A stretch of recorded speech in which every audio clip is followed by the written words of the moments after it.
Allez, sur Boursorama, on parle de quoi? On parle de la BCE et des missions et des défis qui attendent la BCE dans les prochaines années. Bonjour Patrick. Bonjour David. Vous serez avec nous tous les jours, hein. On sera toujours avec Patrick Artus, chef économiste de Natixis.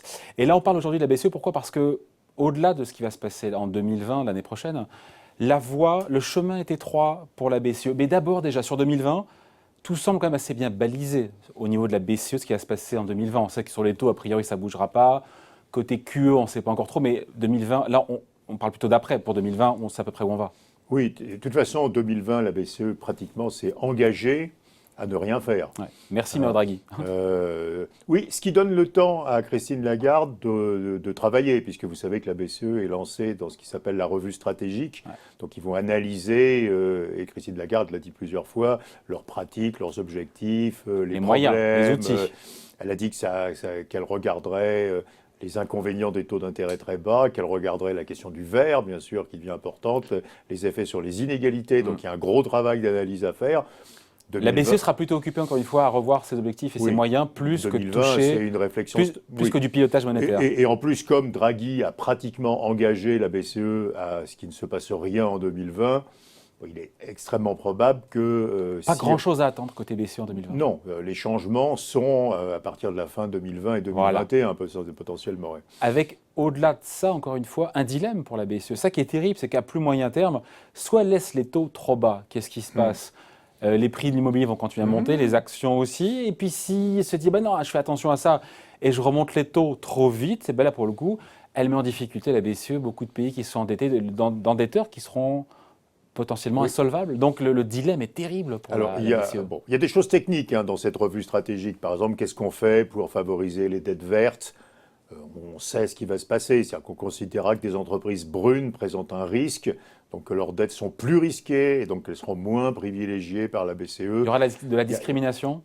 Il n'y a pas besoin de le faire. En réalité, les entreprises brunes sont plus risquées, puisqu'elles vont faire des pertes, elles vont devoir arrêter. Brune, ça veut dire pour le coup. Brune, c'est pas verte. Voilà. Donc, par exemple, un électricien qui utilise du charbon, on sait qu'il va devoir fermer ses centrales au charbon, donc c'est des pertes en capital, il va perdre des fonds propres. Donc il est normal qu'on les considère comme plus risqués par rapport à des entreprises vertes. Donc ça va se faire assez naturellement. Question des inégalités, on y reviendra peut-être. Il faut faire une analyse quand même assez précise des effets de redistribution de cette politique monétaire très expansionniste. Pour faire simple, les inégalités de revenus sont réduites, puisqu'on s'endette moins cher, et les inégalités de patrimoine sont accrues, parce que les prix des actifs montent. Exactement. Alors justement, si elle ne fait rien... Alors, objectif de la BCE, alors là, Christine Lagarde a dit de façon assez claire qu'il ne changerait pas. Donc on va sans doute rester avec un objectif d'inflation à 2%. Donc c'est plutôt la pratique, c'est-à-dire qu'est-ce qu'on fait avec les taux d'intérêt.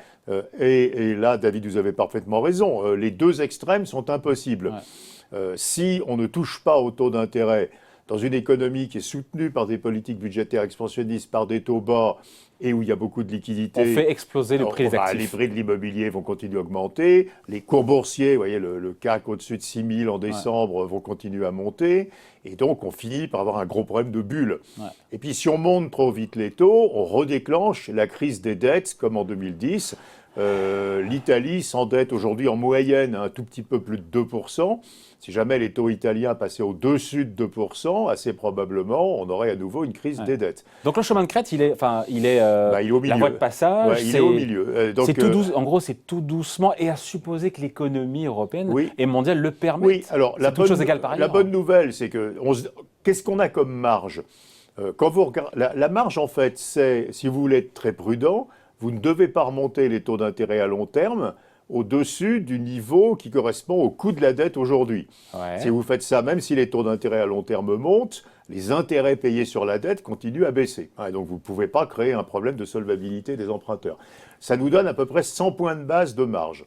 Donc en gros, en taux court, en taux long. Une marge de taux long qui est de l'ordre de 100 points de base. Parce que les économies ne peuvent pas supporter, c'est ça en fait. Alors l'exemple américain est formidable. quand la Réserve fédérale fait passer le taux d'intérêt à 10 ans au-dessus de 3%, l'économie américaine s'effondre. Là, on est en 2018. Ouais, on est en octobre-novembre 2018, l'économie américaine s'effondre. L'immobilier se retourne très violemment, les cours boursiers baissent de 15%. Que fait la Réserve fédérale? Elle conclut que l'économie américaine ne résiste pas à des taux d'intérêt de 3%. Et depuis, elle a baissé ses taux. Sachant qu'historiquement, les 3% sur le 10 ans américain, enfin, ça n'a rien d'exceptionnel. Oui, mais il est assez normal de conclure que plus une économie est endettée, moins elle supporte des taux élevés. Et voilà, et plus elle est sensible au taux d'intérêt. Voilà. Donc les États-Unis nous montrent exactement le problème. La Réserve fédérale en a conclu qu'il fallait... Machine arrière. Voilà, donc le taux d'intérêt à 10 ans, probablement autour de 2%. Aujourd'hui, il est un peu plus bas, mais pas plus. Et la BCE, évidemment, va faire la même analyse. Donc la seule solution, c'est ce que vous avanciez avant, c'est... Pardon, quel est l'équivalent en zone euro des 3% que l'économie américaine sur le 10 ans ne supporte pas? C'est 1% de moins que la croissance potentielle en valeur, bien sûr. Donc 2,5. Dans la zone euro, aux États-Unis, c'est à peu près 4. Dans la zone euro, c'est probablement plutôt 2-3 quarts, 2,5, 2-3 quarts. Donc c'est de l'ordre de 1,5, quoi. Donc un taux à 10 ans au global repondéré en zone euro. Donc à nouveau, ça vous redonne les 100 points de base de marge, quoi. C'est-à-dire que si le taux d'intérêt à 10 ans remonte de 100 points de base... C'est une question de vitesse aussi. Si c'est 100 points de base sur... Oui, bien sûr. Voilà. Mais si on se retrouve dans un an ou dans 2 ans avec un taux d'intérêt, ça sera plutôt 2 ans, puisqu'en 2020, il ne se passera rien, des taux d'intérêt 100 points de base plus haut, ça n'a aucun effet négatif sur l'économie européenne. Et quand même, ça permet de redonner un peu de profit aux banques, de redonner un peu de rendement aux assureurs, de freiner un peu les prix de l'immobilier. On serait quand même mieux avec des taux d'intérêt 100 points de base plus élevés. Et c'est faisable. Mais au-delà, on commence à prendre le risque qu'on a vu aux États-Unis. Et c'est pour ça que cette voie est très étroite pour la BCE, pour la Fed aussi, parce que c'est l'une des leçons, les économies contemporaines post-crise de 2008 sont tellement endettées. Elles sont plus, c'est normal, elles sont plus sensibles aux taux qu'avant, parce que les taux d'endettement sont plus élevés qu'avant. Ça, c'est pas une très grande surprise. Et aux États-Unis, c'est pire qu'en Europe, parce qu'aux États-Unis, en plus, il y a les effets de richesse. Donc quand vous faites chuter le marché des actions, c'est très grave aux États-Unis, c'est modérément grave en Europe. Donc c'est encore plus vrai aux États-Unis. Donc le sentier n'est pas simple, le chemin n'est pas simple pour la BCE, pour la Fed aussi, mais pour la BCE surtout. C'est un chemin de crête entre ne rien faire, ce qui serait dramatique et conduirait à une crise de bulle, et faire trop vite, qui serait dramatique parce que ça conduirait à une crise des dettes. Donc il faut être quelque part au milieu pour arrêter les bulles et ne pas déclencher la crise des dettes. Mais à nouveau, c'est faisable. C'est faisable. Mais c'est faisable, c'est faisable. C'est faisable. Il ne faut surtout pas que les taux d'intérêt à long terme surajustent, overshoot comme on dit. Donc il faut que la BCE ait une communication très claire en disant, écoutez, nos taux, ils vont aller de 0 à 1%. Ne craignez pas que ça aille plus haut, on va être très prudent pour éviter que les taux d'intérêt à long terme aillent beaucoup trop haut, vous voyez, en se disant « Oh, c'est la fin des taux zéro ». C'est ça le challenge pour Christine Lagarde, c'est réussir à faire passer ce message. Expliquer aux investisseurs qu'on n'est pas parti sur un durcissement, qu'on est parti sur une semi-normalisation et que l'économie européenne sera en meilleure santé avec des taux d'intérêt un peu plus hauts. Donc c'est jouable, mais attention au risque de dérapage. Il faut être très bon dans la transmission et l'explication, mais je pense que Christine le bonne chance. Allez, merci beaucoup Patrick. Bye.